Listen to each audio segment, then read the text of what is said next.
ओम नमो भगवते वासुदेवाय। आज हम करेंगे प्रबोधिनी देवउत्थानी एकादशी की कथा। कार्तिक मास के शुक्ल पक्ष की एकादशी। ब्रह्मा जी बोले कि हे मुनि ज्येष्ठ, अब आप पापों को नष्ट करने वाली तथा पुण्य और मुक्ति की देने वाली प्रबोधिनी एकादशी का महात्म्य सुनाइए।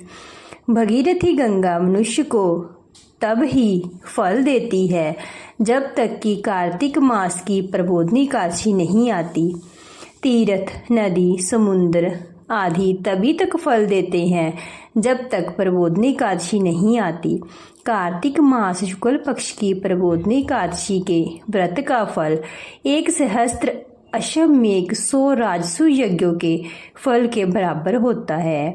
नारद जी ने पूछा कि हे पिता, एक संध्या को भोजन करने से, रात्रि में भोजन करने से तथा पूरे दिन उपवास करने से क्या क्या फल मिलता है, उसे आप समझाइए।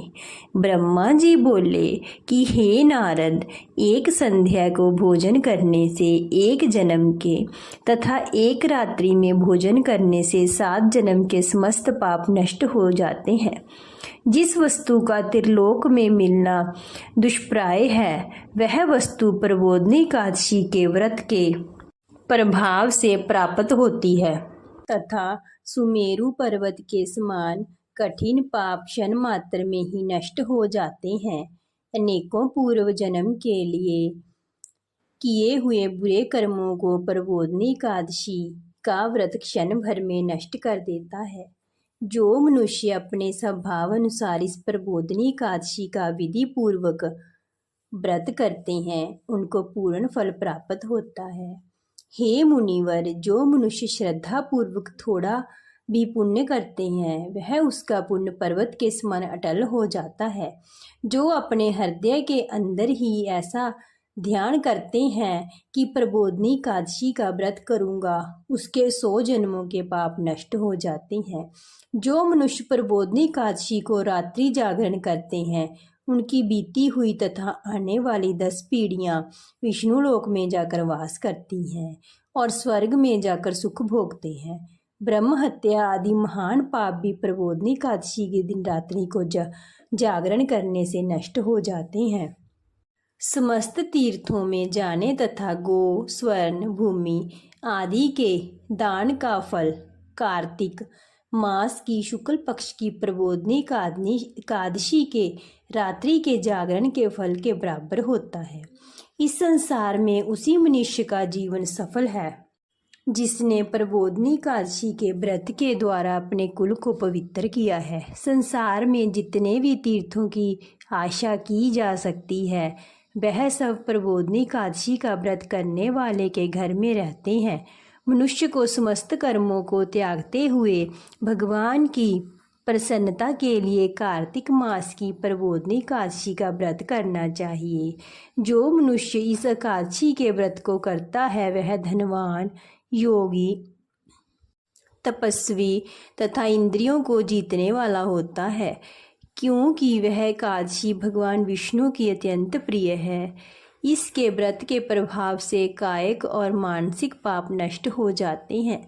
जो व्यक्ति इस एकादशी के दिन को भगवान की प्राप्ति के लिए दान, तप, होम, यज्ञ आदि करते हैं, उनके अक्षय पुण्य मिलता है। प्रबोधिनी एकादशी के दिन भगवान की पूजा करने से बाल, यौवन और वृद्धावस्था के समस्त पाप नष्ट हो जाते हैं। इसी एकादशी की रात्रि को जागरण करने का फल सूर्य ग्रहण के समय स्नान करने के फल के सहस्त्र गुना अधिक होता है।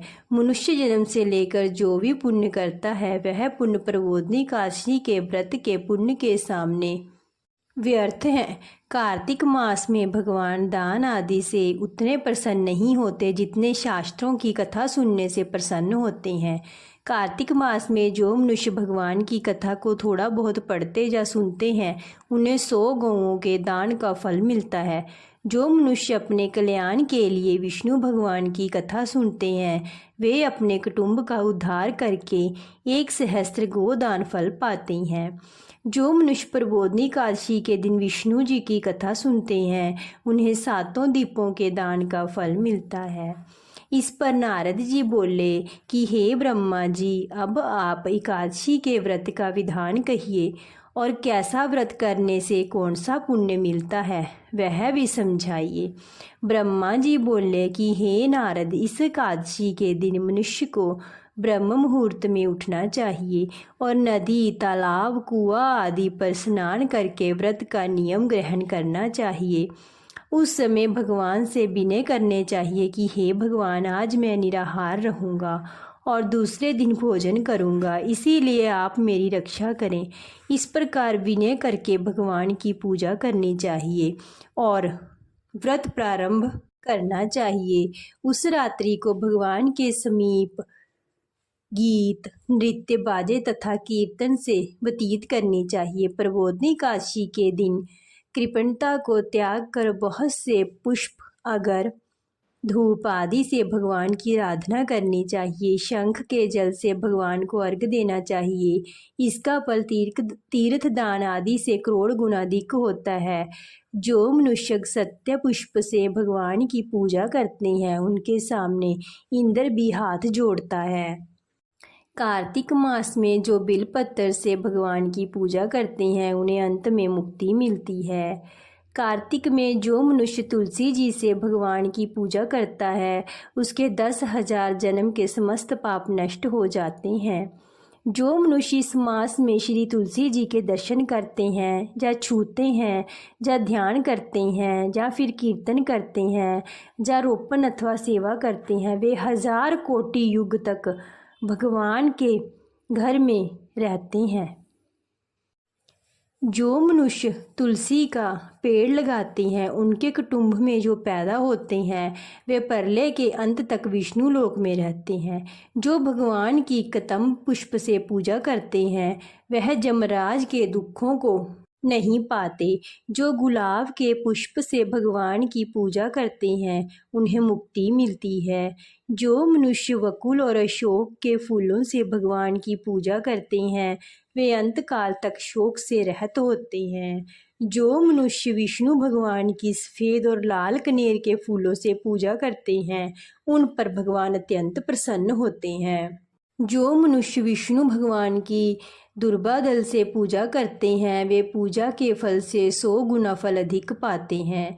जो भगवान की शमी पत्र से पूजा करते हैं वह भयानक यमराज के मार्ग को सरलता से पार कर जाते हैं। जो मनुष्य चंपक पुष्प से भगवान विष्णु जी की पूजा करते हैं वे आवागमन के चक्कर से छूट जाते हैं। जो मनुष्य स्वर्ण का बना हुआ केतकी पुष्प भगवान पर चढ़ाते हैं उनके करोड़ों जन्मों के पाप नष्ट हो जाते हैं। जो मनुष्य भगवान की पीले और रक्त वर्ण कमल के सुगंधित फूलों से पूजा करते हैं उन्हें श्वेत दीप में स्थान मिलता है।